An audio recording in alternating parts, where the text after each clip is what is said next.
up, everybody? Welcome back to another episode of All Things Super. I am one of your hosts, Spider, and I am joined by Mr. VIP, Frankie Washington. How are you doing today? Infinitely awesome. It's somehow more infinitely awesome than the last time I was infinitely awesome. Is that mathematically possible? Yes, if you infinitely round up to infinity. I can't argue with that. And then some. I cannot argue with that at all. I seen Neil deGrasse Tyson, right, on a different show talking about the infinity, and there's different vast. I have to show you. I have to send you that clip. He was talking about infinity. I think he was talking to Joe Rogan. He was saying infinity is different. There's no infinite. There's shorter infinites and longer infinites. It blew Joe Rogan's mind, and I think I should share that with you to see if your mind is blown like mine was. My mind is already blown because I have no idea. I thought infinite just means that it was never ending. So are you telling me that there are varying degrees of infinite? Welcome to the multiverse. Yes, there's various degrees of infinity. One has nothing to do with the other. This is why this man's a genius, because if that's not thinking outside of the box, I don't know what is. I mean, you're telling me there's a variation of endlessness.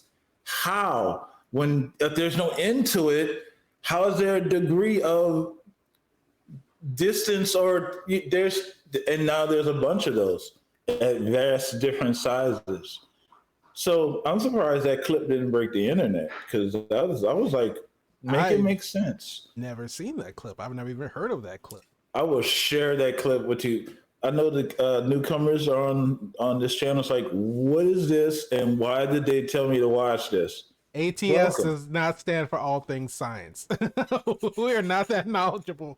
ATS stands for all things super. So if you're new to the show, every episode we take a piece of superpower TV, movie, trailer. We watch it, we break it down, we react to it, and we ask the question, is it super?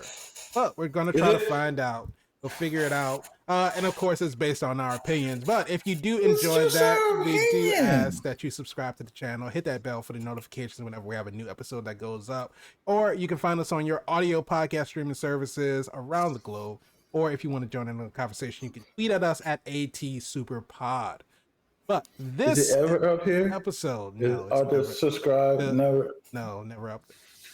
Is it upside down world If I would happen to flip your frame upside down, then yes. That would be the direction. The only thing we have that way is the logo. That's on this way? Nope, other way. This way. Well, I mean behind you can point to you have the logo. Welcome to the logo show. Yeah, well, I love this thing that we do here. So, I try to show support. And soon thereafter, we'll be able to have our audience show support too. We're working on it, guys. Just stay tuned. If you guys really like what you see, we're going to get something for y'all. What are we here talking about today, Spider? This episode, we are talking about the newest release from Netflix Films, starring Jamie Foxx, Dave Franco, Snoop Dogg. The Jamie Foxx and Uncle Snoop. He put a "the" in front of his name. God damn it, you go give Jamie Foxx the respect that he deserves with Jamie Foxx. Yeah, I guess he's the Jamie Foxx because there are no other Jamie Foxxes. There is not any other Jamie Foxxes. He's defined as the. I was not aware of that. I apologize. I didn't know it was like a Sir Ian McKellen type thing where we have to put "the" in front of his name. Whoa. I'm just saying, I was not aware of this fact. So nobody went there. Netflix film starring the Jamie Foxx. There you go. The Jamie Foxx, along with Dave Franco and Snoop Dogg. We're talking about Day Shift.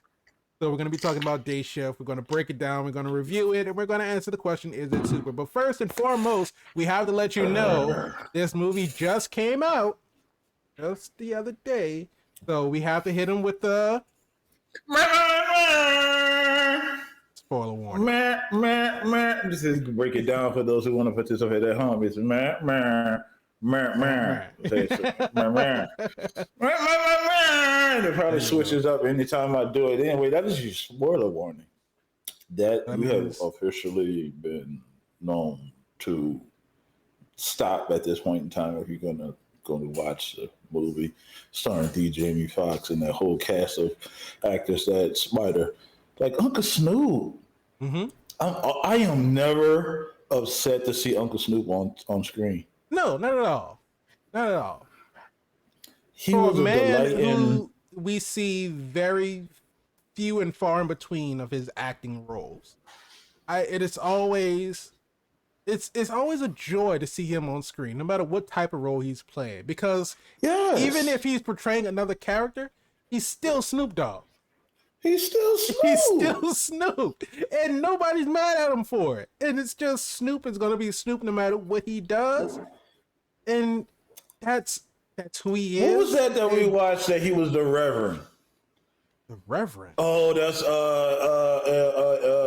in Power, book chapter 2's the chapter 3. The God, I'm missing the title right now. You're killing me. Raising Canaan. He's a pastor. He's a preacher in there. I haven't watched And they that. were able to get all those locks underneath that wig. That shit was crazy. Yeah, you should. Well, you need to get on your boogie because Raising Canaan. Stars. You know what? Power is the only thing holding stars. So I just seen an interview with 50 Cent on the Breakfast Club talking about that situation. And look, it's just amazing to me how these major corps, with these major corps, right? Mm-hmm.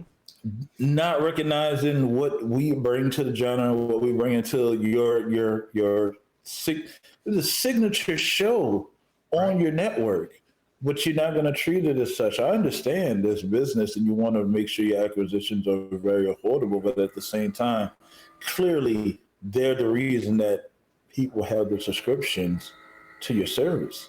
And I just think if you're going to do it, and if you have somebody like 50 that's bringing in spin-off after spin-off and then understanding that this is a universe, wow, you want to kind of treat that well. But I'm not going to get off into the 50 Cent. We're talking about the Jamie Foxx and Day Shift on Netflix. So I want to bring the focus back to that. What you have is Uncle Snoop doing what he does.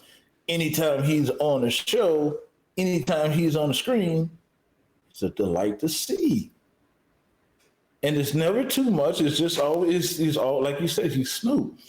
Even back on Soul Plane, it was like Snoop flying the plane. And Snoop was still Snoop. It was just Snoop as a pilot. Yeah, and when he was in Baby Boy, when he passed through with them curls, getting that mean mug. I'm like, damn, Jody, you're in some shit. I am happy to see Snoop in this. I think they need to give Snoop more roles. Let me see Snoop in Star Trek, something like that, you know. Let me see Snoop out of this world.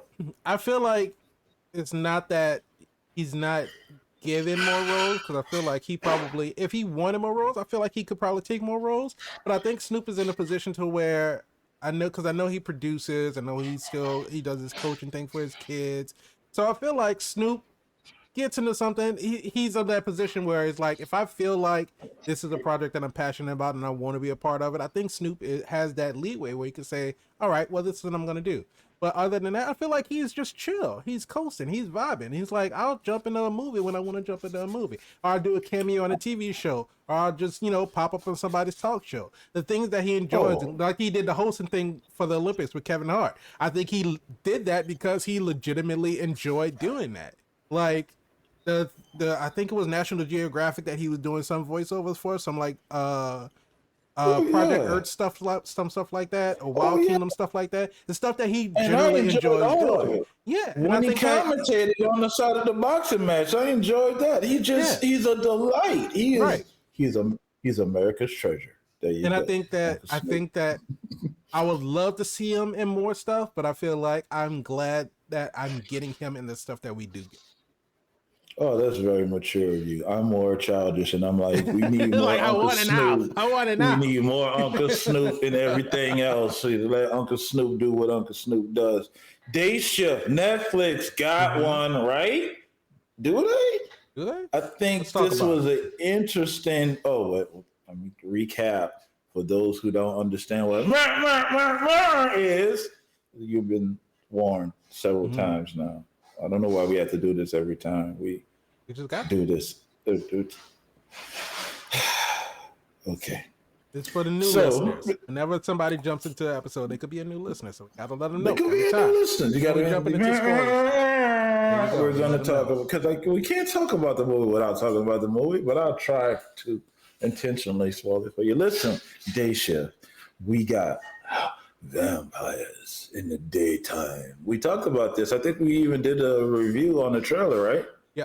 Yes. Yeah. So we talked about this. This is not Blade in the day. I want you guys to understand something. This is a different beast all within itself. And I have to say that because the last time you seen a black lead talk about vampires, we were talking about Wesley Snipes and Blade. And though Blade does primarily operate in the shadows, this is going on in the daytime. Los Did Blade come Angeles. out before or after Vampire in Brooklyn? After, right? While you research that, I'm gonna finish my thought. Finish your thought.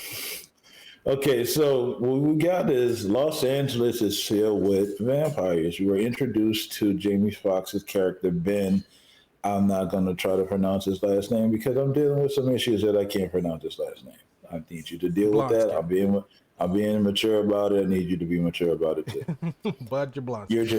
You're just showing off with your Jabons. I warned you. I'm just giving the last name. I couldn't say it. But I couldn't say it. Very unconventional last name for a black man. I will say that.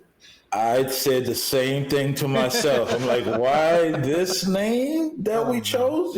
I understand you didn't want a Tyrone or a Lucas or I mean, you can something still that been was Bud. Just I guess they didn't want it like Really? Jenkins or I don't really, know. really. It would have spoke too much to the demographic that you were trying to avoid. Oh, I'm looking too much into it. Okay, I'm sorry. We're talking about Bud. He's a vampire hunter. Been a vampire hunter for quite some time. They do go into, and this is what I like about this movie. Okay, there's a lot of lore that they're setting up, and we're going to get into a question that I have for the general audience at the end. If not, at least Spider can answer. So they're setting up a lot of lore, right? They're giving you a lot of exposition about the different types of vampires. We're collecting fangs to get money. Now, a lot of questions that they didn't answer is why are the fangs valuable? Even though they hinted at it, the young lady that was playing the villain, she was saying that all of the power of all the capability of all the predator lies in their fangs. If their fangs are lost, they can't grow them back. They can grow back everything else but their fangs. So we understand we understand the importance of the fangs, but not why it would be important for anyone else to have them besides the vampires. So why are they worth money? Why are they worth? And we understand the older the fangs are, the more that they're worth.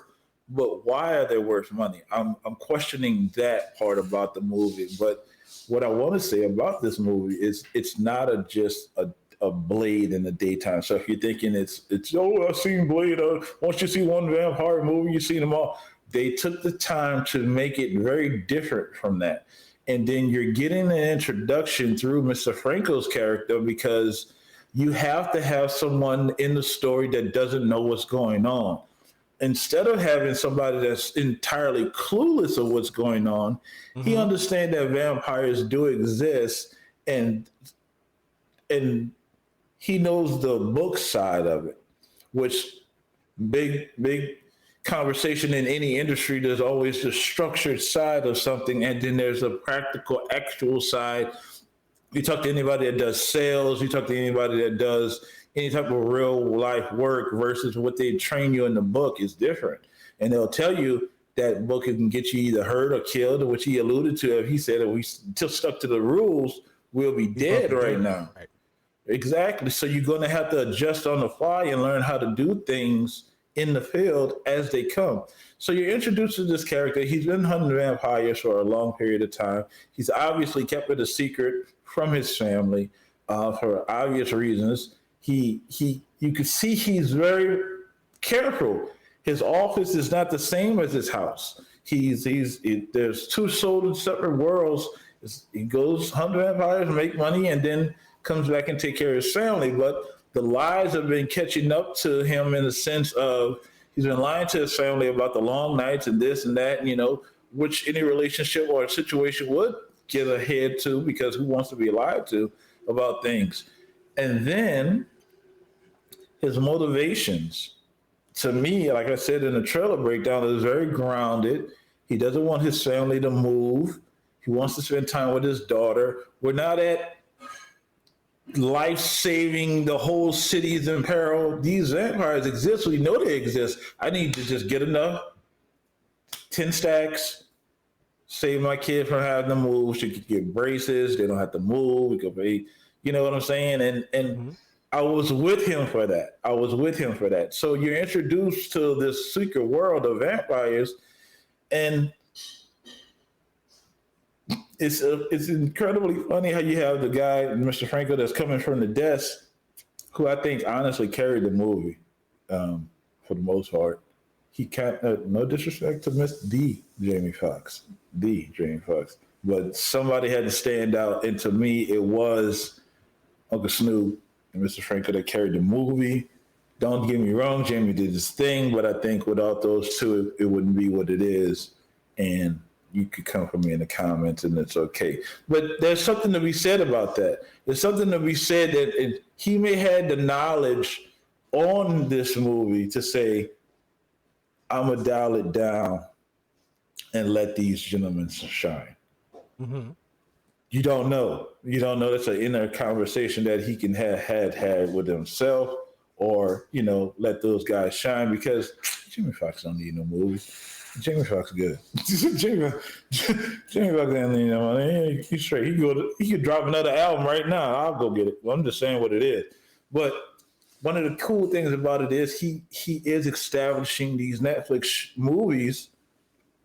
I'm still tripping off what he did in Project Power. Right. I'm still waiting for a sequel for that. And as this ends, it's clearly setting up a sequel as well. Mr. Jamie Foxx may be Netflix's new franchise man in the world of what it's in. Because it's very, if you notice with these two movies, Day Shift and Project Power, they're both out of this world, but grounded in this world. Right. You have the ability to have superpowers, but you have to do something. You got to take a pill. The pill could probably kill you. I'm spoiling Project Power if you haven't seen Project Power.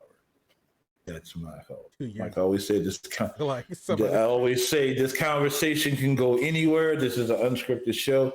So if I spoiled it for you, grow up. So the situation is, you got these shows that have some great backstory on it, and I want to see some sequels going on. So he could be Mr. Franchise Man. I'm summing up the movie in a sense of giving you enough to understand what's going on, but I'm off of that now. I'm trying to get into the juicy part of the movie. Spider, tell the people. I guess that was my pre whatever. Go. What? I'm just saying. You said Spider, tell the people. What do you want me to tell them? The reason that I'm saying is because I can keep going on and on about the situation to me about the movie being so different from Blade. And that there's still some areas that I'm questioning. You didn't go into why the teeth were valuable, and I think that's the interesting dynamic. If we're not looking at a sequel, where are we going to get this answer from? So you understand the motivations of the villain, because she had a daughter. Right. Who she didn't turn till she was older, which is, it makes sense. I live immortal. My daughter's aging, and then he was like, I love her so much, I don't want her to die. I turn her, and then she's old, so that sucks. It's like, you could have turned me when I was young. So He's just looking at it as this is information that I got, and that's another thing that he really didn't go too much into. The information that how he was able to find some of the nests or the hideouts of the first vampire, not the second ones. The first one, I think the second one they talked about, he picked up a tip. So he goes and kills the daughter of the villain. I forget the young lady's name. And so now she's pissed and she's coming for him. So again, everybody's motivations is understandable. And then you insert these crazy twins or brothers who have some of the most badass epic fighting scenes that we've seen in any vampire movie. I'm all over the place, and it's okay. I just want you to know that. It's okay. No, because I was just thinking about something, and what was that? Going into them explaining. So to answer your first question as to why so valuable, my assumption, and it wasn't explicitly stated in my assumption was that it's like a bounty hunter type thing. Right. Makes sense. They basically say that, okay, we know that there are vampires in our city, right? So we want you to make our streets safer by hunting and killing vampires. And the only way that you can prove to us that you've hunted and killed a vampire is by bringing us their teeth. And the older the vampire, the more powerful they are. So you bring us older vampires' teeth, then they're worth more.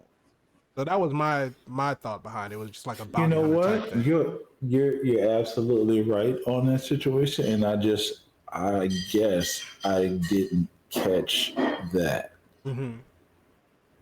because he was going to, I guess, a pawn shop, and they wouldn't give him as much versus the union who would give them top dollar. Right.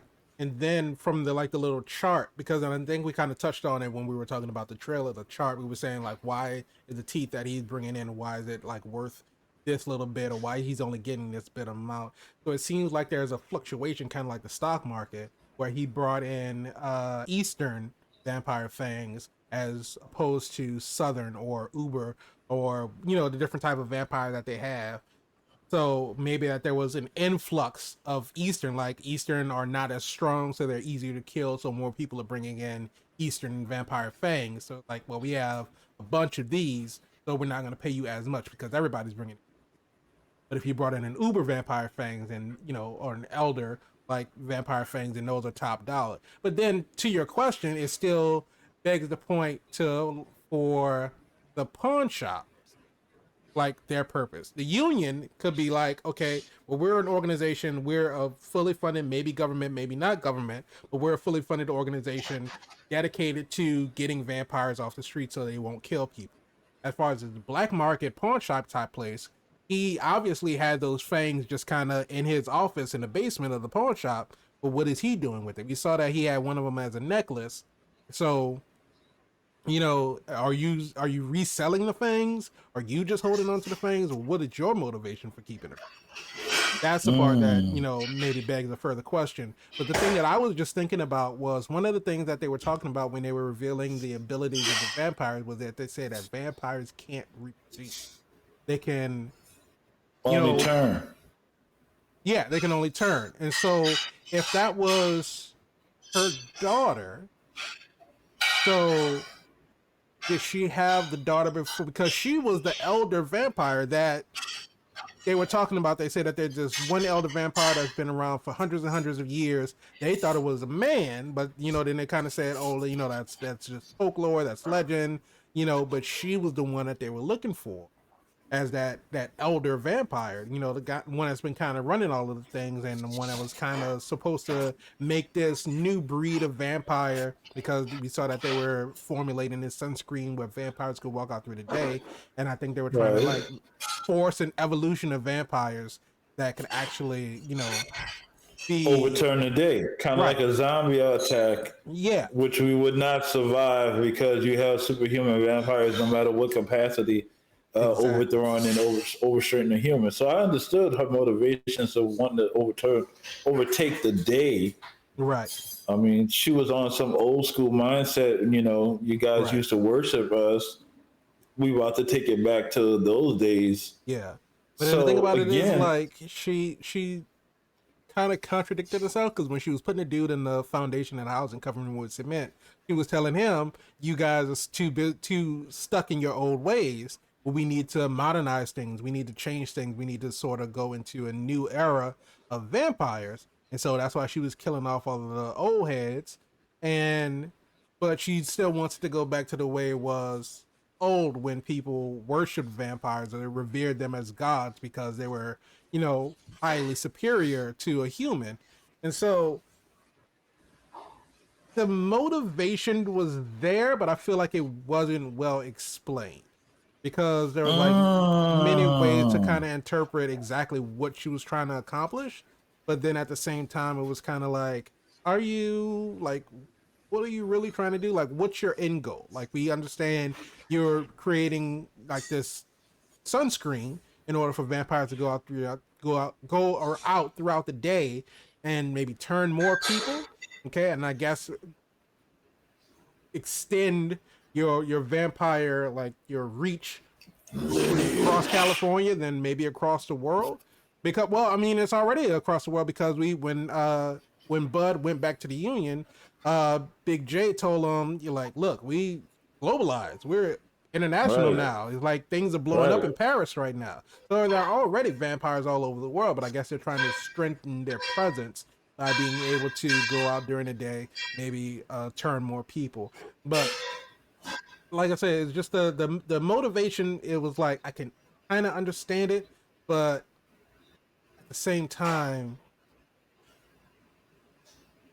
like where, how did just I guess the explanation is like how did she come to power? Like where is she? Like why all of a sudden are you making this shift? Like why are you making this move right now? Like I can understand her motivation for trying to get Bud because Bud So killed her daughter. I'm you just need more like backstory. I would like to have more backstory on her name, and Should I'm this have getting been the a series no, I don't versus think a movie? I don't think it needed to be a series. I just think that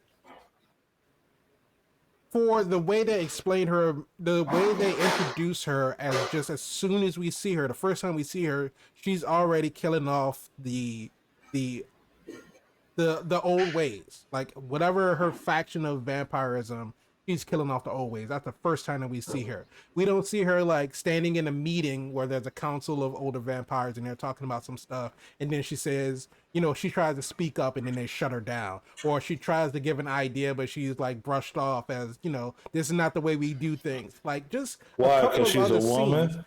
I So mean, maybe because sexist it's vampires. Why these vampires so sexist, man? That's just horrible. whatever the reasoning behind it is, just to give a couple of, and I feel like every time we talk about this, it's always just like if we could have just had a couple more scenes, just a couple of more scenes, a couple of more lines of dialogue to explain why this person is feeling this way. Before the first time we see her, she's going on about how the old ways need to change. But like, well, what were the old ways, right? What is causing you to want to make this, like this uprising? Where we see she's supposed to be the elder, so she's one of the oldest ones, so that's why she can enact this change. That's why she's so much more powerful than these other vampires. But we don't get to see her like dissenting from what the old ways were. We just get to like we already, as soon as she introduced, I don't like the old ways, so I'm gonna try to change things up. So I just wanted some little explanation as to what the ways were before and why she doesn't like them anymore. Here's a question that I do have. Mm-hmm. So we don't know who's vampires and who's not vampires until they change their skin? Pretty Does much. all of them have different skin? I think that plays into a level of which category they're in, right? Because the chief of the union came at the end and seen, I forget Franco's Seth. character, Seth, and had no clue that he was a vampire. Right.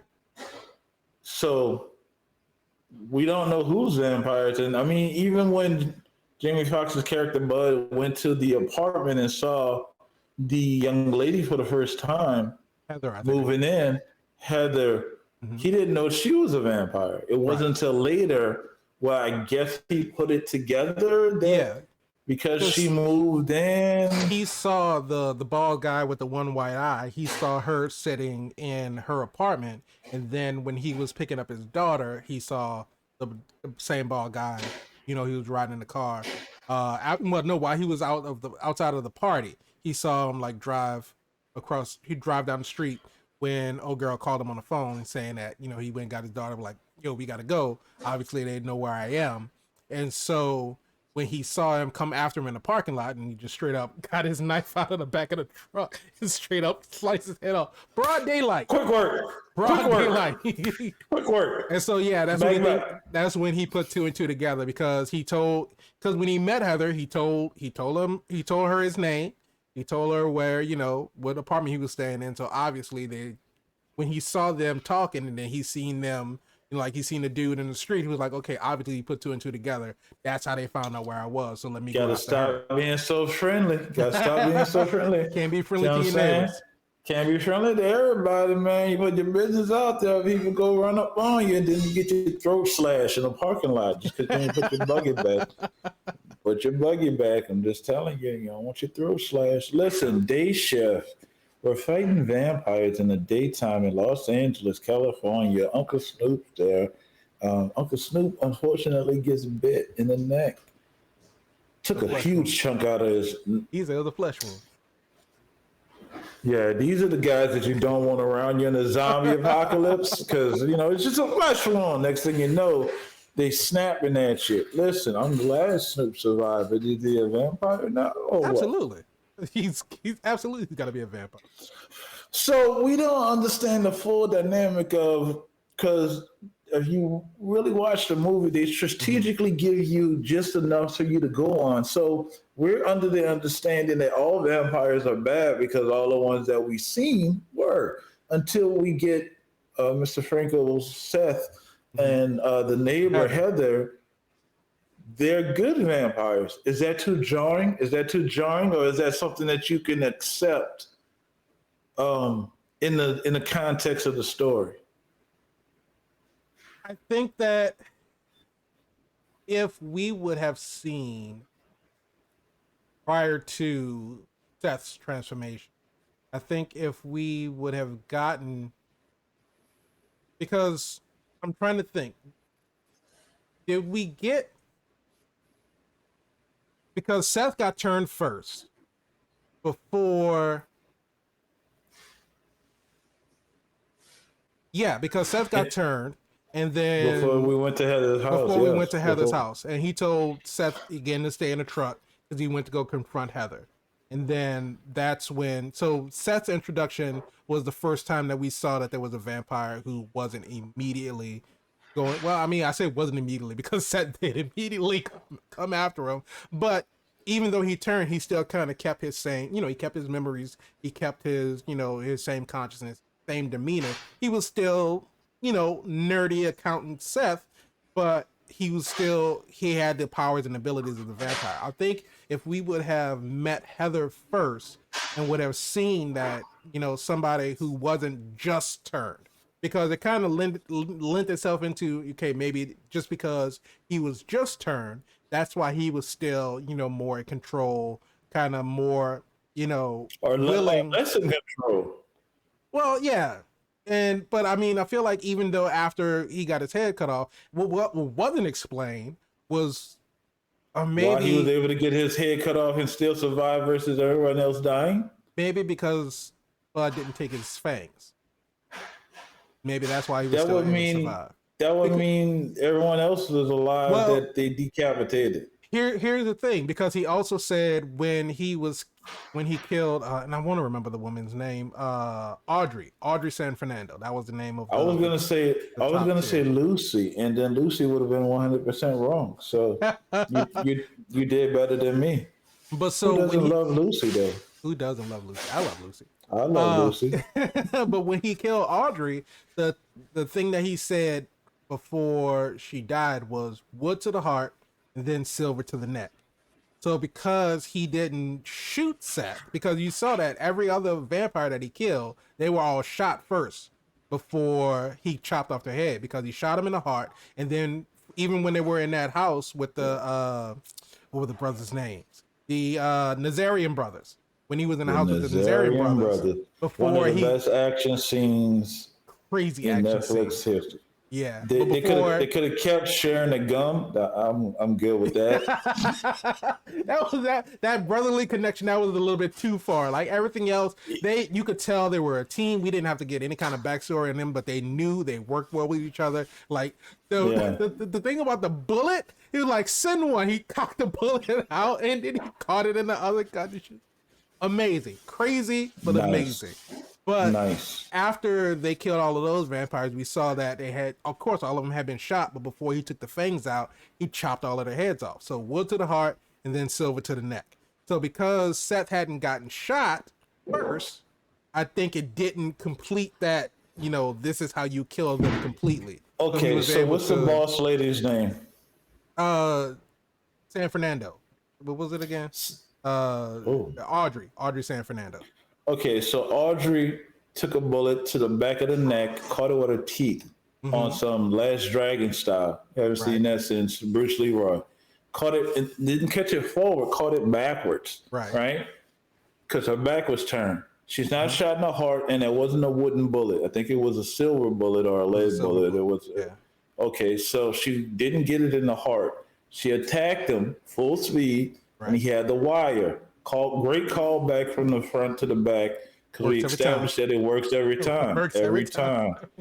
So she should still be alive by the definition of what you're saying. She had the wood in her chest. Remember when Joss, who shot her in the chest? Joss put the wooden thing through her chest. Jocelyn, the wife, Megan Good. Oh no, Megan Good, man. You can't say Jocelyn. You have to say Megan Good. Well, I'm giving the character name. We're talking about Audrey San Fernandino. We're talking about Bud. We're talking about Big J. We're talking about Seth. Her name is Jocelyn. Megan Good took the wooden stick. Megan Good is Megan Good in every movie she in, man. I just want to need you to know that, man. That's Megan Good. Some people are just bigger than themselves, like Uncle Snoop. Yeah, but I think the difference is between getting shot versus getting decapitated. So I think that. Why are these vampires so hard to kill? They're vampires, but then she was also an elder vampire too. I think she would have died the same way. The dude got a zenith stuck on his head and kicked off the glass, cut his neck. That wasn't silver, but I'm pretty sure he's dead. But I think that was another part of, and I'm projecting my logic, trying to follow the movie's logic. I'm projecting. Project, baby. Let the projection out. Pause. So the only thing that I can think of is that they separated the head from the body far enough, and then they got the teeth out. So once the teeth are out, then there's no more. That's the only logic. That was surely a payday in that situation. I can't see how it wouldn't be a payday. And it was so interesting to see how close he was getting to his very achievable goal in the line of work that he lives in. But he, as you've seen when he was sitting at the accountant desk, they get the deductions and the deductions. And like one of those deductions was because he didn't fill out his paperwork, and I'm like, dude, just fill out your paperwork. And it wasn't that he didn't fill out the paperwork, because one of the fees was for the expedition, because okay, as soon as you bring it in, you need the money right, because I guess you submit I guess however many teeth, and then they'll cut you a big check. They're saying, okay, you want your money now, so we got to take out a convenience fee. So they took out the convenience fee. They took out a fee for processing the paperwork, because he was trying to get immediately into the union. And so they reduced his probationary period. So I think it was another fee for that. Then another fee for his dues, because he hadn't paid his dues. So they were taking his dues out of his first pay. So yeah, I think at the end of all of that, he ended up with $1,000, $2,000 maybe. And then what was it? The $10 for something? And it was are you really gonna make me break this? That's crazy, right? And he was charging them for the muffin. Right.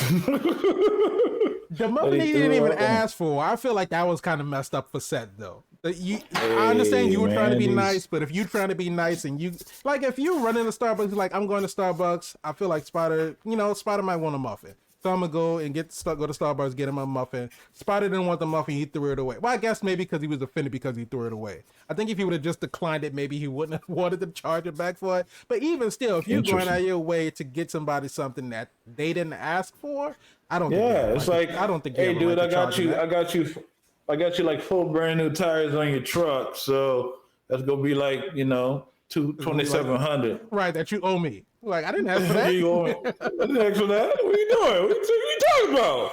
Nobody told you to do that. That's right. You. That's on you. Oh man. So day shift. Mm-hmm. A lot going on. There's a lot going on. I'm not mad at it.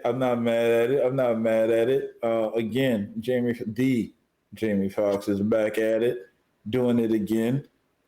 Again, I said it earlier, I'll say it again. I think he may have took the back seat on this one, allowing others to shine, because that's just probably how courteous he is as a person, to allow somebody else to, because it still has the same draw with him in it. It's a good I'm gonna say it. It's a good movie. Mm-hmm. It's a good movie. I'm not ashamed to say it. I can say it loud. I just can't say it, because I'm dealing with some issues. But other than that, I would watch it again. I would watch a sequel of it again. I would watch it.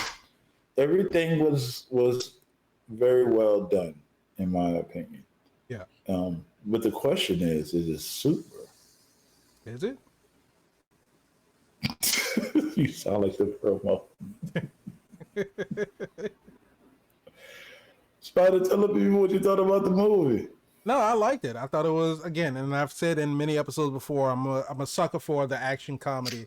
The jokes were on point. Like you said, Dave Franco playing Seth, playing the straight. It's so funny to watch a straight-laced character be thrown into these fearful dynamics. Because we saw in the trailer, the man peed his pants. We saw in the trailer twice. He just could not control his fear. He pissed himself. He threw up the first time he got attacked by a vampire, because this was not something that he was used to. This was not something that he was. He got his ass kicked a lot. He never wanted to be in the field. He wanted to sit behind the desk. His only competition was Carol, so he just wanted to move up a little bit. Carol was eating the man yogurt. He was tired of it. Why are you doing that, Carol? Fuck Carol. That was his whole motivation. He just wanted to be Carol. At the end, he was like, "Should I eat Carol? Should I turn Carol?"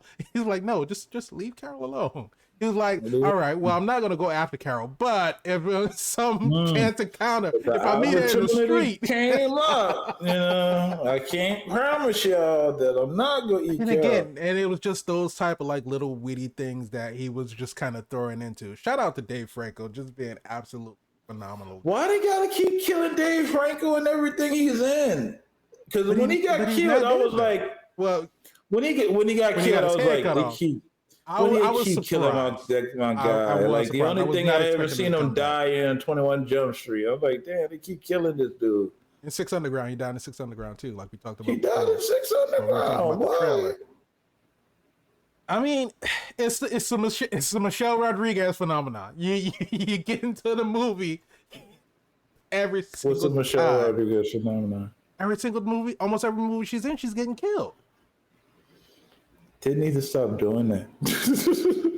But then they brought her back in fast. Yeah, they brought her back in fast. But I mean, Resident Evil, she got killed. She died.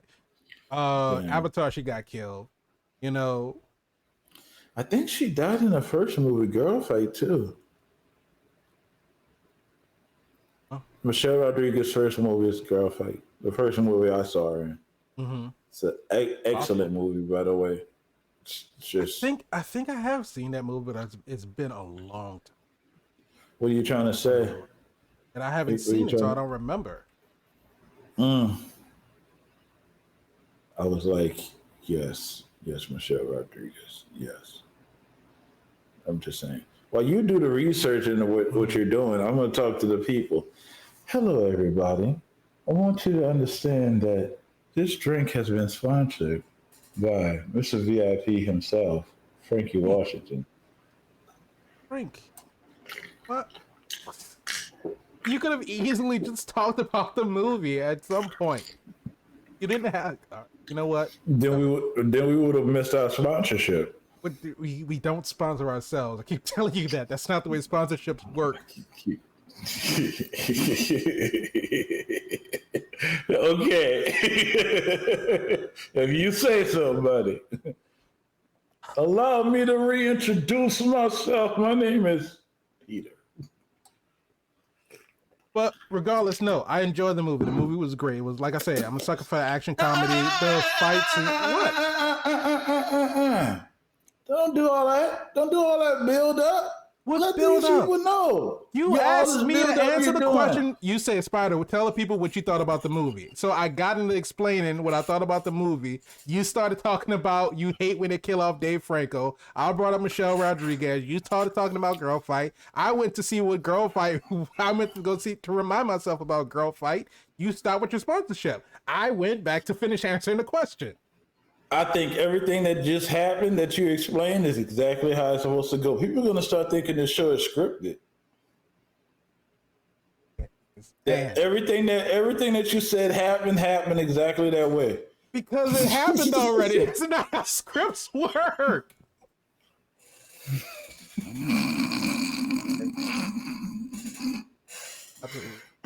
I love the movie. The movie was great. I thought it was funny. I thought the action scenes were great. I thought the fight scenes were well choreographed. The fact that they got all of these different contortionists to come and play vampires and crawl out of vents and bend backwards. Wasn't that creepy? It was incredible. The fact that he was fighting an old vampire and he went to like push her head into the knife, into the sword or the machete or whatever it was, and her foot was the part that was stopping herself, and he looked back and he see that her foot is all the way over her back. It's innovative, and I always appreciate when fight scenes. I can't remember the other movie that we were looking at, we were watching, and we saw that we were talking about the fight scenes and how it was just different stuff. But anytime I see a fight scene that is well choreographed and it introduces a different element that you don't see in other things, people like, and I was talking about how when we watched the trailer, I was saying I like the mixture of CGI with practical use, and I was saying that you can't have somebody just bend backwards like that when you're fighting in a fight scene. And it was an actual person. There was somebody actually contorting their body and bending it backwards like that. And I believe, and I just feel like having that be the difference, because why wouldn't a vampire be able to do that? Because vampires can regenerate, so they can bend and break their body as much as they want to, and then just pop it back into place and be fine.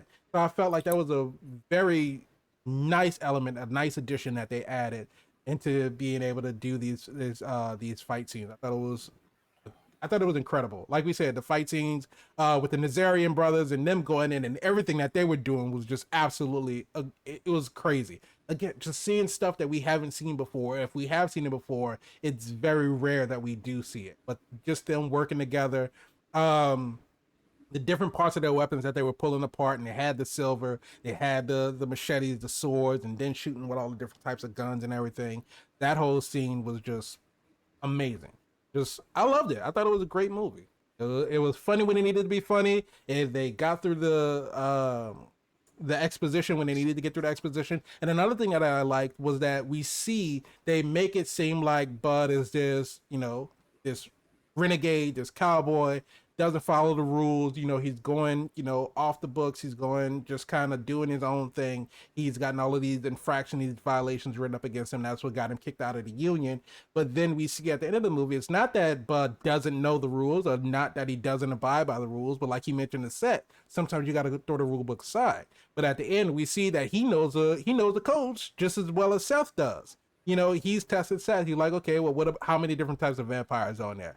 Tell me about the vampires. Like, what do you know? And so we see that it's not just like I say, he's not just this wild card that just goes out and just does what he needs to do to get it done. He knows the rules, but like you said, until you are in that situation, you're out in the streets and you are approached with this situation, sometimes the rules don't apply because you have to be able to protect yourself. And when they were going through the last rules, like the codes at the end, like every code that the boss was spitting out, Seth was like, but this code supersedes this. If the hunter is in immediate danger, he has a right to protect himself. If a vampire shoots first, he has a right to shoot back. And then the last one, he was like, oh well, this code, and Bud was like, nah, I got this. But this code was rescinded back in January, so this doesn't even apply anymore. So it's like, you're trying to get on me for making violations, but I'm doing everything by the book. At the end of the day, I'm doing everything by the book. I'm still following the codes. This code may not apply to the situation that you think it does, but loopholes. So it was nice to see that even at the end, we saw not only how capable Bud was, but also how intelligent that he is as well. So I thought it was nice and refreshing to not make him seem like, okay, well, this, if we do get a sequel, it's not just going to be like, here's the smart guy, here's the action guy, and they complement each other that way. But now both of them are equally as capable, because now Seth is a vampire, so he can do the action stuff. He can fight, but he also has the knowledge. We already knew that Bud could fight, but now we also know that Bud is also equipped with this knowledge, and he's able to, he knows this about vampires, which effectively is why he's so good at what he does. Because you can't be an adequate vampire hunter / killer if you don't know about the different types of vampires. Where do we go from here? I don't know. I mean, as far as creating a sequel, because you took, unless there is another big bad that was on top of the current big bad, if there's somebody else. There's always somebody behind the curtains. Yeah, and I mean, and just because it made it seem like Audrey was the one who was pulling all the strings. So she was the one at the top. She was in the temple, and she had her dude that was right under her, right-hand man, who, no pun intended, got his arms ripped off. But pun intended. But it's like, after them, who is the bigger threat? So, I mean, I can understand that she's trying to make things, she's trying to make more powerful vampires. She's trying to make vampires the most powerful race on the planet or whatever. So unless there's somebody like maybe her father or some type of vampire king who was above her, that's the only other person that I can see.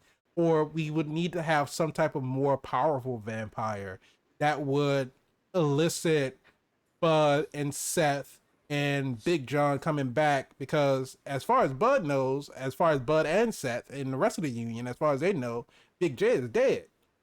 And so if they do a sequel, then it'll be like a surprise cameo where he comes back at like the climax, or he comes back at some point throughout the movie. But I would have to. There's so many places exactly you can go with this. The threat. If they were going to make a sequel, what is the threat? What are they fighting against? And I think then they would have to go into an explanation as to how does Seth survive, because we saw that the younglings, the young vampires, the teenage vampires or whatever, they had to survive off of the familiar was bringing them cats from the animal shelter. So obviously they still have this bloodlust and everything. That's a cruel thing. It is. But so if Seth is now a vampire, we saw that Heather just had blood bags in her refrigerator. So I don't know if she like raided a blood bank or, and that's how she gets by without actually attacking people. So is Seth going to do the same thing? Is it going to be a Morbius type situation where he has, synthetic blood that he's getting by? Juice box. No. Hey, it's tangy. It's sweet and it's tangy. So good jokes. Sweet and tangy is the new refreshing and what's the other one? Quenching and refreshing. Yeah. So they would have to get in they have to get an explanation in all of that if they came up with a sequel. How does Seth get along without actually attacking people? Because if he starts killing people, I think you just answered your own question. I mean, I think you just answered your own question. You already have a hookup, and I think she works at the hospital, right? She has a lot of scrubs. So or maybe not that she works at the hospital. Maybe she's like infiltrating different hospitals. Like she scopes out a hospital, see what color scrubs they have on, infiltrates the hospital, gets the blood out of it, then bounces. Either way, it works either way. Even if she doesn't work at the hospital, most people work at a blood bank. Yeah. keep it even more simple. So yes, I think there's a lot of lore established. I think there's a lot of story, how we say world building. There's a Hmm. lot of world building that they did in this in a short amount of time. That I would love to see a sequel. Bring the daughter in because she already alluded to that she wants to be a vampire The hunter as daughter, well. daughter was kind of funny. just flipping off. Goddamn right, Sherry taught her. So these things are things that we want to see as a fan of this franchise. Now, it's not a franchise. I know it's not a franchise. Mhm. It could It be could a be a franchise, franchise. right? We'll have to So see exactly what happens. I said this a long time ago in our earlier episodes. If you're not thinking franchise, what are you doing?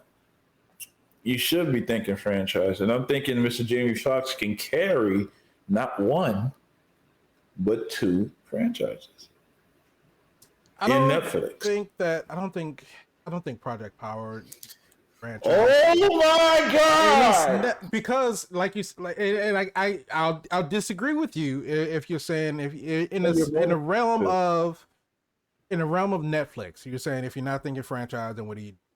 I don't think that Mm-hmm. everything has to be a franchise. I think a story can be told in one movie, and everything doesn't have to have a continuation on it. Because in this sense, I'm not saying that it couldn't be a franchise, but I'm saying that there has to be, in the way that the story was told in the first movie, that there has to be a lot added on in order to become a sequel. And I think that's where a lot of sequels fall off, especially when you kill off the villain.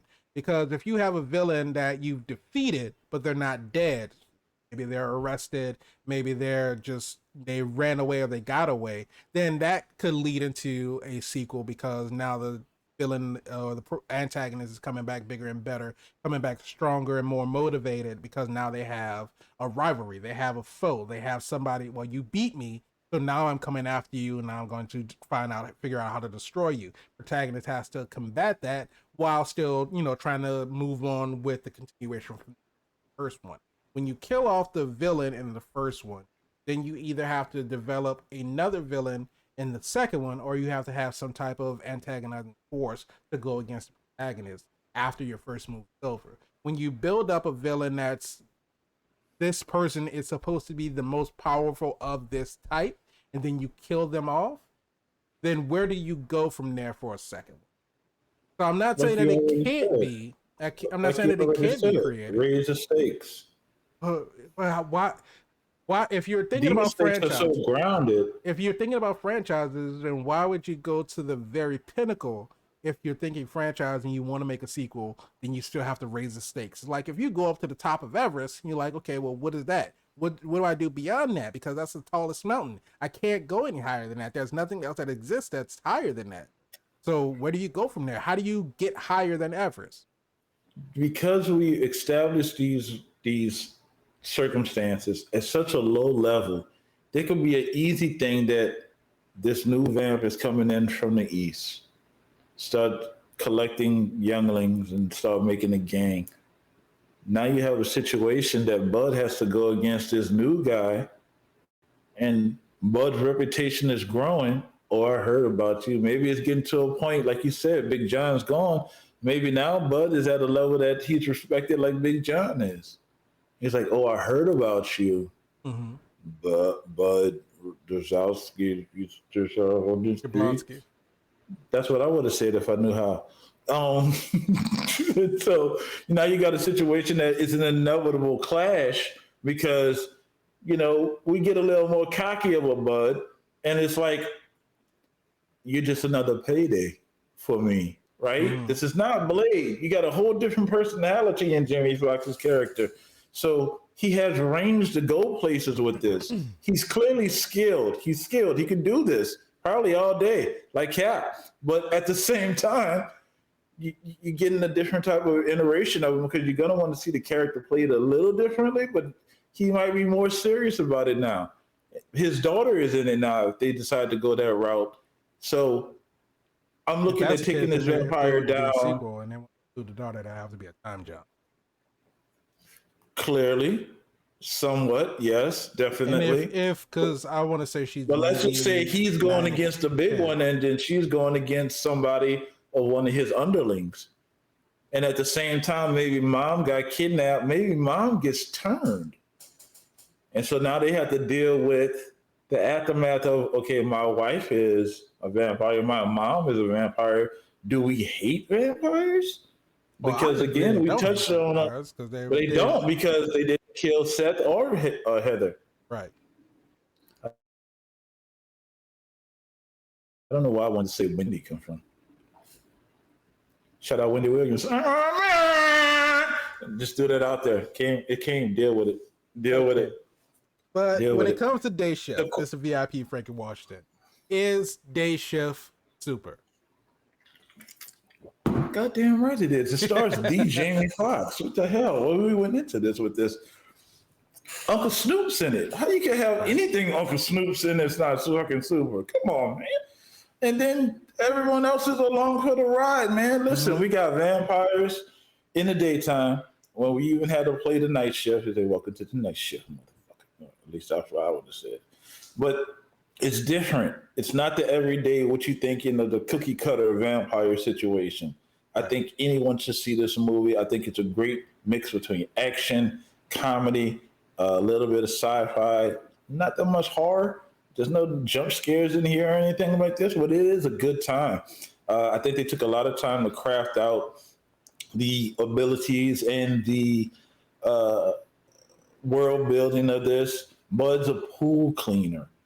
He's a pool cleaner. That's his cover. It's not complicated. He's not a secret, agent in the operating in the shadows. He's a everyday pool cleaner that will kick a vampire's ass. And he got the tricks of the trades because he's been doing it for so long to probably be a threat if you're a lower level vampire, maybe even if you're a higher level vampire. I'm excited to see the world building continues. I kind of want to go more in depth with the world building to see what's actually going on from the vampire side, see what other things that we're not seeing. We see nests. These vampires are in the wall. Why? I mean, even though I understand what she was doing, buying a property and giving them housing to overthrow the daytime, how many other vampires are living in walls? You seen two guys out, and the other ones are literally. There's no coffins. Maybe they were sleeping. This is the daytime. Makes sense. I just want to get more detail about how things are going on in that world. I think it was goddamn right super. God damn it right. God damn the Jamie Foxx. And downplayed it enough so everybody could shine. Now, see, come with the sequel, I think, he's going to show you something else because, he has the ability to. What? He's the Jamie Foxx. And Uncle Snoop, baby. I was surprised his last scene didn't show him crip walking down the street. And he was when he was walking away from the sewer, I really thought that he was going to start crip walking down the street. The way Dave made it seem how amazing it felt, if they couldn't afford to pay Snoop the crip walk, because that's sacred. That's sacred right there. It's a real OG right there. But I agree with you. They shift the If you're not thinking franchise, what are you doing? Because this can't be a one. There's too much world building to be a one-off. I disagree with you on that. I don't think we're going to get a sequel. What is going on? But I thought you said no. I was saying I disagree with you on the point that I don't think we're going to get a sequel. But no, Day Shift is super. It's a great film. I agree with you. Everybody should watch it. Everybody should take a look at it because it's like I say, it's great. It's the perfect blend of action and comedy. If you enjoy any of these actors that are in the movie, D. Jamie Foxx, Dave Franco, Uncle Snoop, all of them produced a wonderful performance. It's absolutely great. I don't think there's going to be a sequel. Is that what's going on? I don't think there's somebody get my phone. Get my phone. Let me call Netflix real fast. Call Netflix. I gotta fix this. Well, you see, I left them a lot of messages earlier. They haven't really called me back, but I just think that's because my phone off. How are you leaving them messages if your phone is off? What's that, Don? What'd you say? My phone. You leaving them messages if your phone is off? I'll use a payphone. Yeah, can't afford to be calling Netflix like that no more. They don't how much is a calling a payphone? That's not more than I can afford. Just to answer, especially since you don't call you back. Right. It's a damn shame, man. But let Day us know in the shift, comments below, Netflix, what did you go think watch about it. Day Shift? It's If super. you've watched it, let us know what your opinion is. Did you enjoy it? Do you think that there was anything else that they could have done better? Do you think that there's going to be a Day Shift sequel? Do you think there's going to be a Day Shift sequel called Night Shift? Maybe Jablonski gets moved to the night shift and they He have was some other already on a adventures. night shift, dude. No, What are he you was on a talking day about? shift. He Yeah, wasn't but then supposed to he be on had a to go night to shift. night shift. Well, Yeah, but that shit go was down at night. I know shit goes down at night, but it's I want not. more day shift. It wasn't his assigned shift. Now he's gonna be assigned to the night shift. That's Yeah, what I but now want. he got codes. He stayed in his code book, man. He's good. Like, come on with the day shift part too, so we can ask the question. Sure. But do you think that there's going to be a sequel to Day Shift? Let us know in the comments below. But remember, if you like this video, go ahead, hit the like button. Don't forget to subscribe to the channel and hit the bell so you can be notified when we have new episodes go out. If you want the audio version, you can find us on all your major podcast streaming Oh, that's too many. platforms. Wherever you find your favorite podcast. And if you want to join in the conversation, you can tweet at us at ATSuperPod.